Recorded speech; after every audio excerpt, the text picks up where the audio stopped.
effects of astringent on dentine bond strength.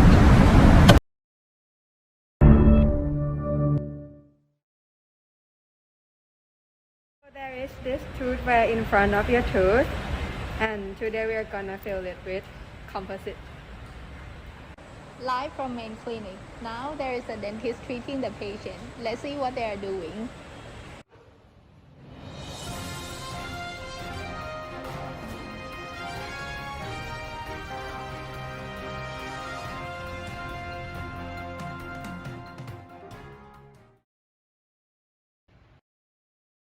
Oh, there's bleeding in the sulcus. What will bleeding cause? Surface contamination with moisture and blood will interfere with adhesion of composite resin to dentine, decreasing the bond strength and causing micro leakage, and will further result in tooth sensitivity, irritation of the pulp, or even failure of the treatment. But no worries, it can easily be controlled with simple gingival cord and astringent. No worries! We're gonna use astringent. Astringent. What is astringent? Astringent is a hemostatic agent. It acts by precipitating proteins on the superficial layer of mucosa, making it mechanically stronger. It protects from external irritation and tissue remains impermeable to the passage of fluid, and hence diminishes the excretion or exudation of superficial cells. Astringent can be used in various fields of dental procedures. To prevent contamination and for a better visualization, dentists can apply astringent to the gingival tissues while performing class 5 or root surface restorations, in which it helps to control moisture from oral cavities such as sulcular fluid, saliva, and gingival bleeding. In fixed prosthodontics, astringent is used for the displacement of gingiva known as gingival retraction. This is to maintain hemostasis in order to accurately recording the gingival finishing line during dental impression. Astringents may be administered by retraction cords already impregnated with the agent or by applying them to cotton pellets. Among the widely used chemical agents for control of hemorrhage in restorative dentistry, the most common hemostatic agents are aluminum chloride and ferric sulfate. Aluminum chloride is one of the most commonly used astringents. It acts by constricting blood vessels and extracting fluid from tissues. The material is used in concentration of 5 to 25% and has minimal systemic side effects. It is the least irritating among hemostatic agents used with cords, but it also causes tissue destruction and permanent gingival recession of 0.1 mm. Studies also show that it disrupts the setting of polyvinyl siloxane impression materials. However, rinsing thoroughly with water resolves its inhibitory effect. For ferric sulfate, it does not traumatize the tissue noticeably and healing is more rapid than with aluminum chloride. The used concentration is between 13 to 20%. However, solutions of ferric sulfate above 15% are very acidic and can cause significant tissue irritation and post-operative root sensitivity. Due to its iron content, ferric sulfate stains gingival tissues a yellow-brown to black for several days. It disrupts the setting reaction of polyvinyl siloxanes. Therefore, all traces of the medicament should be rinsed off thoroughly from the tissue before taking an impression. Here, on the left-hand side of the screen shows an example of 15% ferric sulfate astringent, while resistive tin on the right is an example of aluminum chloride. an astringent that is mainly used here in clinics. Awesome, bleeding has stopped, but there is still astringent all over the cavity. So, is there any effects with the dentine, the bonding quality between a restoration and a tooth structure? And what should we do then? So in the scenario where astringent is left on dentine surface, the acidic properties of astringent can dissolve smear layer and obturate dentinal tubules. It also solubilizes hydroxyapatite, causing calcium ion to be released in the environment, and these calcium ion will later precipitate on the surface. These consequences have a great effects on dentine bond strength. And to clarify this point, let's see what we found. So what's happening next? Next, we need to use the correct type of adhesive. There are many studies about this. In a study conducted by our Ajahn Vacharapon and the associates on bond strength of two adhesive systems to dentine contaminated with hemostatic agent, total edge and self-edge adhesive system were used in both control and contaminated dentine surface. In such case, an additional group with extended primer application time of 40 seconds was assigned to contaminated dentine surface group. From the study, they suggested that in normal dentine surface, the bond strength was found to be higher in self-edge group rather than the total edge group. And conversely, in contaminated dentine surface, the bond strength was found to be higher in total edge group rather than in self-edge group. However, it doesn't mean that we have to discard the use of self-edge adhesive system, but the system can still be effective in the presence of hemostatic agent by just extending the primer application time to 40 seconds. More evidence was found with a typical situation. Based on Jacoger and Lur, they evaluate the effects of hemostatic agent containing aluminum chloride on microtensile strength of a universal adhesive to dentine. Universal adhesive was applied to both control and contaminated group in either self-edge or edge and rinse system, except that in contaminated group, aluminum chloride was applied to dentine surface prior to adhesive application. Half of the specimens was tested for microtensile bond strength, and another half was tested after 5,000 cycles of thermocycling, and fracture surface were evaluated. The fracture analysis showed that in the self-edge group, dentine contamination with hemostatic agent prior to universal adhesive application led to a significant decrease in bond strength. So at this point, the etch and rinse system is preferable in contaminated dentine surface. The next study is effect of aluminum chloride hemostatic agent on micro leakage of class 5 composite resin restorations bonded with all-in-one adhesive. The purpose of the study was to evaluate effect of aluminum chloride hemostatic agent on the gingival margin micro leakage of class 5 composite resin restorations bonded with all-in-one adhesive.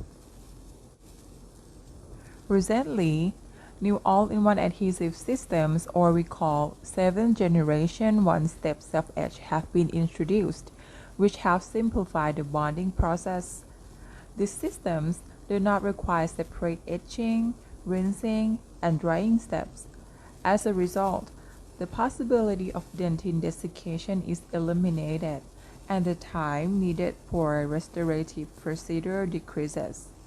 In addition, these systems are not as technique sensitive as total edge adhesive, which is considered an advantage. Therefore, these systems have attracted the attention of clinicians, and there is an increasing demand for their use in clinical settings. In vitro study on 60 permanent bovine mandibular incisors divided into groups. Group 1 prepared class 5 cavities, then used Clearfield Tri-S bond one-step self-etch adhesive, then use Z250A3 shade. Group 2. All the procedures were the same as those in Group 1, with exception that before the application of all-in-one adhesive resin, the gingival margins were contaminated with aluminum chloride hemostatic agent using a mini brush. The margins were rinsed for 30 seconds with water spray after 2 minutes and dried with air spray. Then, the specimens were replaced in 2% basic fishing for 24 hours. The results demonstrated statistically significant difference in microleakage between the two groups. Group 2, with hemostatic agent, showed significantly increased gingival margin microleakage compared to Group 1, which was without hemostatic agent.